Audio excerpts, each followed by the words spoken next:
So, Steve Ratner's here with the charts. Wake up the kids. This is really All right, important. everybody, get ready. Don't worry. Actually, if you have small children, you might want to take them away from the television right now for just a moment. No. I mean, even on the West Coast, I know it's 3:30 in the morning or so. Wake your kids up. This is going to be worth it. So, Okay. Steve, I've been hearing a lot about Americans being concerned that they're not getting as much in tax returns. Originally, they were blaming Donald Trump, saying, I'm not going to vote for this guy again. Then I saw another series of reports that said, well, no, you're not actually paying more taxes because of the tax bill. So there's been a lot of back and forth. Could you straighten it out for us with your world-famous charts? Mm-hmm.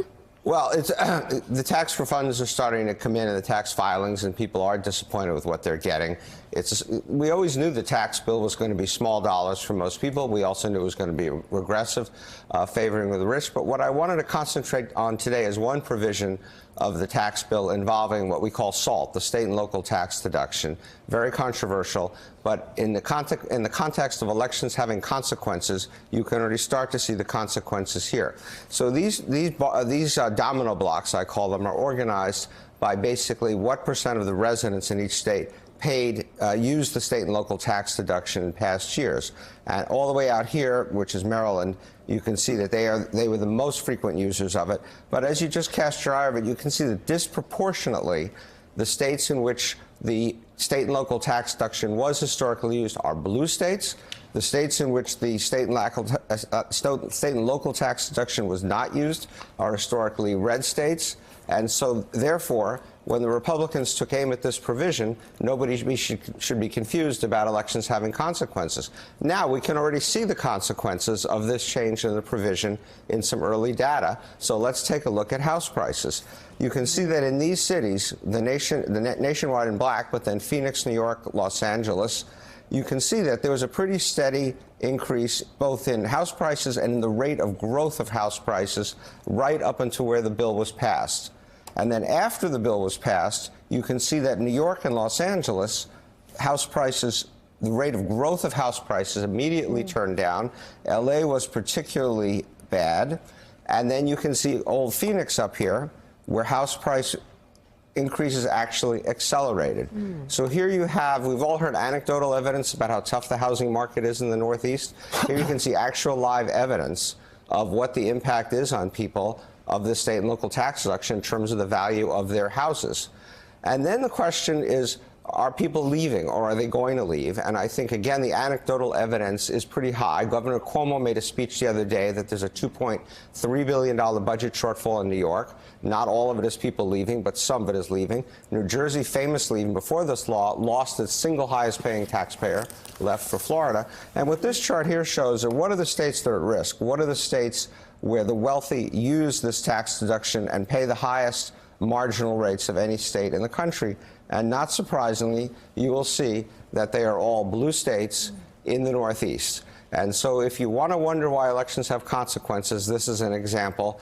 The Republicans won the election. They needed revenue to pay for their corporate tax cuts and for their individual tax cuts to wealthy people. And they took it by a lot of it by removing this deduction, which hurt an awful lot of people in the Northeast and California. And Steve, also, and we predicted it when it happened, it also hurt a lot of Republicans running in California in the House races and hurt a lot of Republicans running in New York State in the House races. You heard people in California talking about it. And my gosh, that's where a lot of those seats were picked up at the end of the day.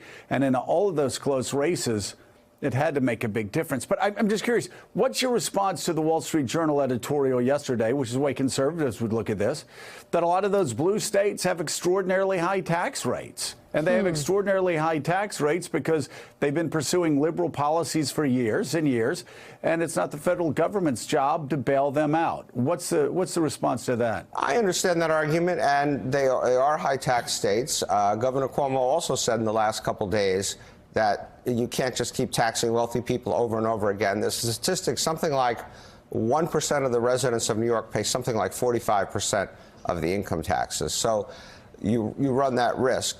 But there's a couple other points to be made. First, you could argue that without the state and local tax deduction, it's kind of a form of double taxation.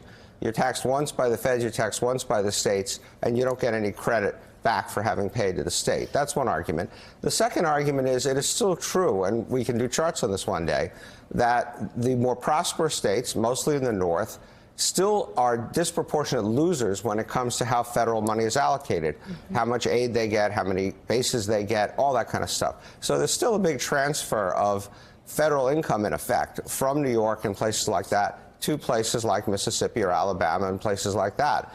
So there's a lot of puts and takes in our fiscal policy and in our tax code, and I'm not sure that this is particularly unfair. And remember one other thing: this was done, one, to punish the blue states who hadn't voted for the Republicans, and two, to find revenue to pay for those individual tax cuts that you referred to at the beginning, which go disproportionately to the rich. Rich, of course. Jonathan Lemire, you know, this is part of another underlying problem for Democrats.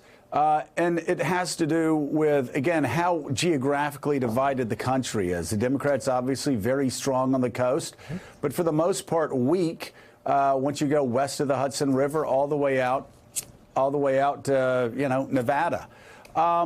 It seems, again, while everybody's focusing on Donald Trump, Democrats have got to figure out how to start winning Senate races again in the middle of America, because until they do that, every judge that is appointed to the Supreme Court is going to be a conservative. But again, we've got Claire McCaskill on at 7 o'clock to talk about this. This is a party, don't you think, that desperately needs to figure out how to start winning in the middle of America again? Joe, I think that's exactly right. We see how divided this country is geographically, how polarized it is. And Democrats do run a risk of becoming simply the party of the coastal states, you know, where the big urban centers, the big population centers are. There are, of course, a few exceptions in the Midwest, like Chicago, making Illinois a reliable blue state. But that's why, for Democrats, there is some heat, too, and some interest in some of the more Midwest candidates for president, Amy Klobuchar being one. And she very, very, very dramatically, very specifically made her pitch over the weekend as she stood there in the snow, saying, I'm going to be the Midwest candidate. That this election in 2016 was lost in these states. It was lost in Pennsylvania. It was lost in Michigan. It was lost in Wisconsin. And she even made a joke saying how she would campaign in Wisconsin, which, of course, Hillary Clinton famously did not in the stretch run of the campaign. So I think there is some recognition in the party, at least in certain quarters of the party, that they do, not just as for president, but as you say, win more local races in states like these, win Senate races. Excuse me. So they have the ability to help shape the judiciary, which right now, of course, Mitch McConnell and Donald Trump is arguably their biggest accomplishment, is bringing conservative judge after conservative judge after conservative judge onto the court. So we'll talk 2020 up next. Axios is looking at the Democrats' social media phenom who is not AOC. We'll tell you who that is next. Thanks for checking out MSNBC on YouTube, and make sure you subscribe to stay up to date on the day's biggest stories. And you can click on any of the videos around us to watch more from Morning Joe and MSNBC. Thanks so much for watching.